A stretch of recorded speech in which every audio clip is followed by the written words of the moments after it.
Hi guys, my name is Brenda Nicole and I am so excited to share this video with you guys. It has been a long time coming. Finally my altar 2021. I, for obvious reasons, did not make one last year and I was just, not in the mood emotionally or economically. So there's gonna be a lot of noises throughout this intro, just bear with me, I'm outside. As a quick disclaimer before I get started, really quickly, I just want to let you guys know that I am most certainly not an expert at this. I found it really funny because 2 years ago when I was making my first one, my neighbors would come up to me as I was making it. They'd be like, wow, that's so cool. Can we come and take pictures and come visit it whenever you're done? And I was like, absolutely you can. But of course, people on the internet were like, well, actually, you got this wrong. And this isn't supposed to be like that, which, I mean, it's the internet. I expect it. I'm putting myself out there. But, bear with me, guys, if I do make some mistakes. I made a few mistakes with, dates and stuff on the last one. If I do make some mistakes, please forgive me. I'm trying my hardest. I think culture is what you make it, and this tradition has been, changed and morphed thousands of times as the years have gone by. So, but here we are back at it again. I'm so just ecstatic. It has taken a long time, lots of effort, blood, sweat, and tears, but we're here and I'm really excited to show you guys. I thought I was going to make a very small one. I genuinely set out the intention to make a really small one, but for some reason it just turned out huge again, and I didn't even mean to. My point this year was to make a small one indoors, but I was like, if I'm already gonna spend all this money and all of this effort, I'd rather be outdoors, and it just kept getting bigger and bigger and bigger until what it turned out to be right now. But I still love it. I think it's one of my favorite ones that I've ever done. Just as a quick recap, here are all of the ones that I've done in the past. I wanted to address a few comments on my last video. Someone asked why I speak English and where I'm located. I realized that I've never even explained any of that, and I realized how that can be confusing. Yes, I speak English. I was raised in Middle Georgia, but right now I'm filming this in Mexico in the state of Hidalgo. So yes, everything that you're about to see here is all from Mexico. I bought everything in the city that I'm in. This is all taking place in Mexico. This video is not going to be a full breakdown of what Dia De Muertos is. If you want a full breakdown on how to make an altar, what everything in the altar represents, and the whole 9 yards, please, please, please make sure to watch my first video that I did. It's called Explaining Dia De Muertos, and I explain absolutely everything that I possibly can about the tradition and the altar and the offering. So I will leave a link to that video everywhere, absolutely everywhere that you could possibly think of. But if you just want to see me making this one, stick around. So in my last Day of the Dead altar, I did not show you guys my process of buying everything because the video was already it dragged on for so long. There were so many awkward pauses, it was just too much. But this year, I did want to show you guys just a little bit of my buying process. I started out with the candles. I bought those at the local supermarket. There were just a whole bunch of candles. During this time of year, because it is a national holiday and a lot of people celebrate it, you're gonna find the material to make an altar literally everywhere. They're gonna be on the streets, in supermarkets, in just regular street markets. It's gonna be everywhere. So I started out with the candles and the papel picado. If you guys saw my Halloween Decorate With Me, I showed you all the different designs that I got with the papel picado. Closer to the date of making it, I bought what I like to call dead bread or pan de muerto. I bought the wooden crates that I showed you guys. This time I only bought 4 because last time, whenever I took down my altar, I put them here in my grandmother's patio, and unfortunately, a few days later, she found a dead rat in them. So she was like, no more wooden crates, I don't want any of them. I also bought the acerrín, which is these little shavings that are dyed different colors to make, beautiful portraits or paintings on the floor. I took a few videos of the ones that I saw. I took as many like pictures and videos of different things that I saw related to this holiday for you guys, so you guys could see and appreciate it.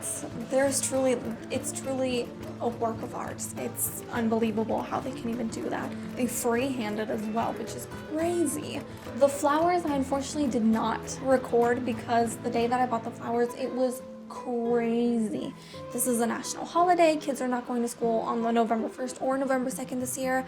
So, you know, people were out and about. There was crazy traffic on the streets. There were so many people like buying flowers.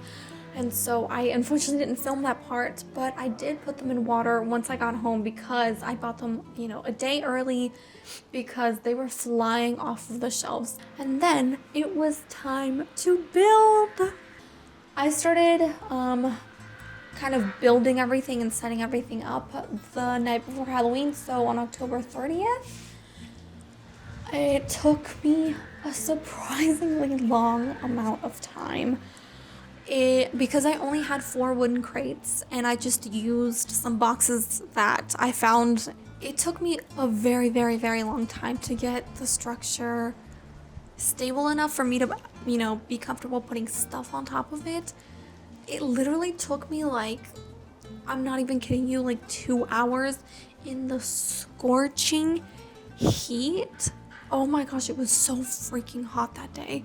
The sun was blasting. This is a semi-desert, so the sun is very, very, very intense.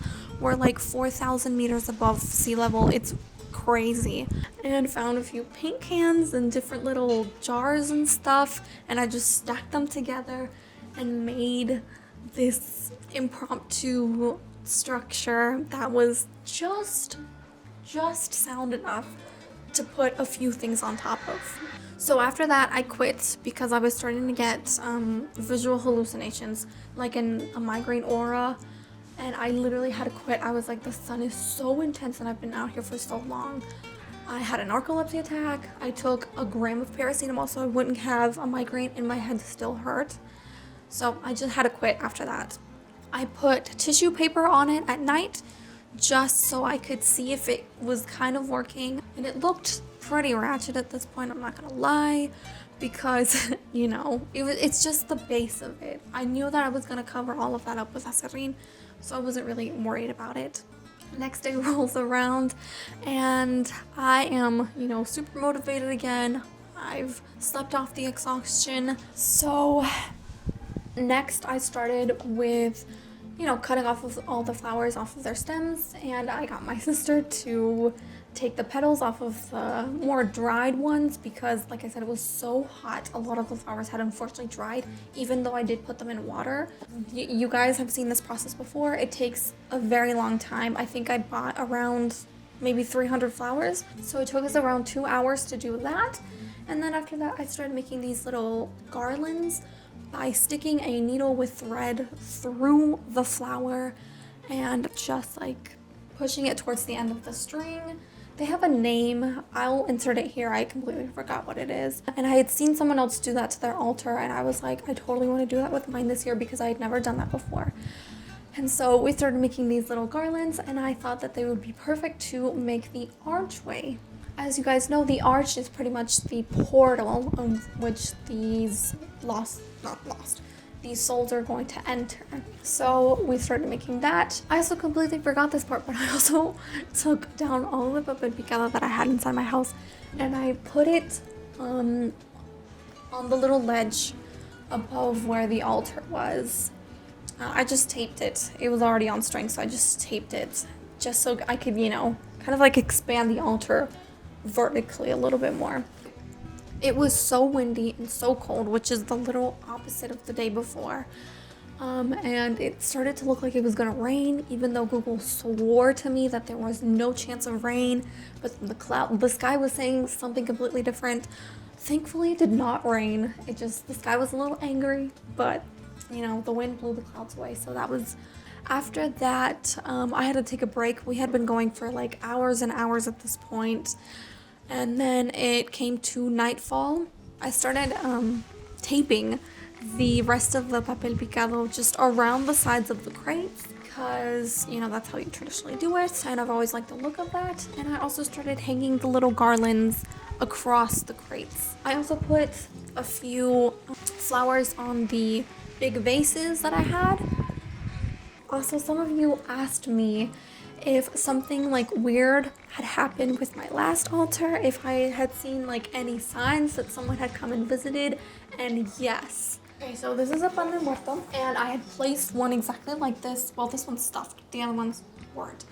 I placed one exactly like this in my altar last 2 years ago, and while I was receiving all the trick-or-treaters and like giving away candy, I noticed that literally I was outside the whole night giving out. The door was wide open.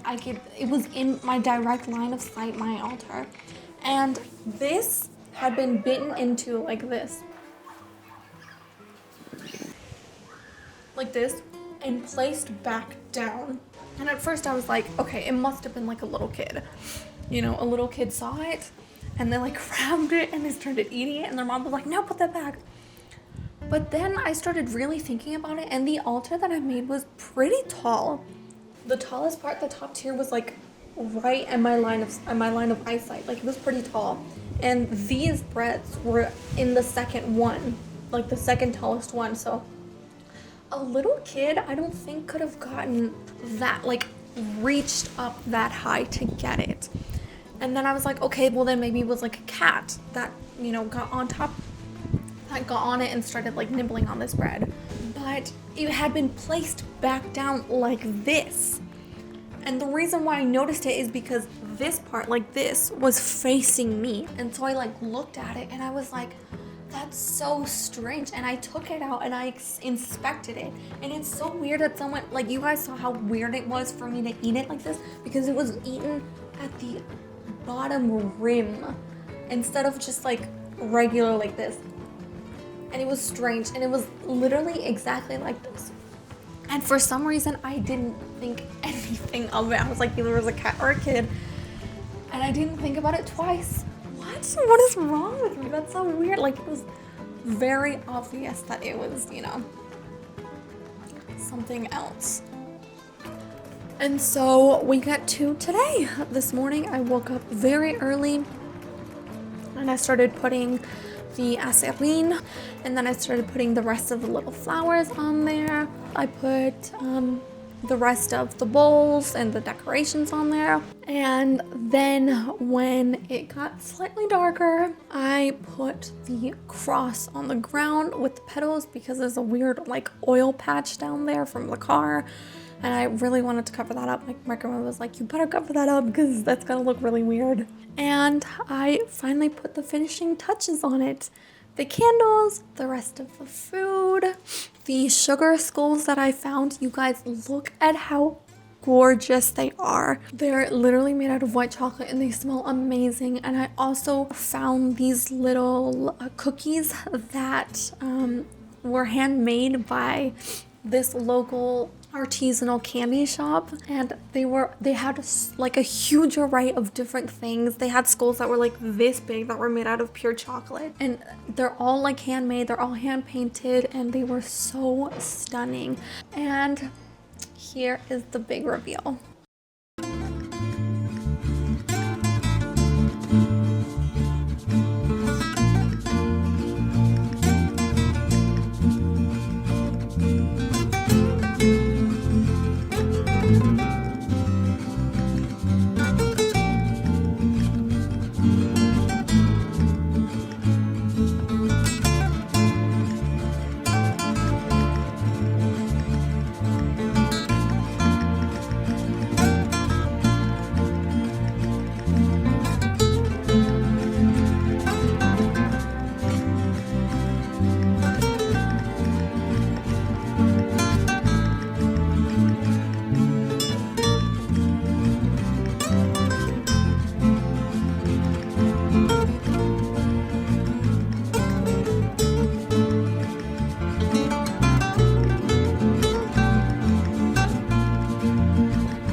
you guys so much for watching this video. Please, please, please subscribe, like, and share with anyone that you think might like this. It takes so much, monetary spending and effort, physical effort to put these things together. And, I do it for the culture and I just share it with you guys. So now, if you're wondering, okay, but what's next? Like, how do you actually celebrate it? Well, don't worry, because that is going to be my next video. My next video is going to be a Dia De Muertos vlog. I have a whole bunch of stuff and activities planned for tonight that I'm pretty sure you guys are gonna like to see. So it'll be kind of like a part 2 to this so that you can actually be there with me as we celebrate Day of the Dead. I'll see you next time.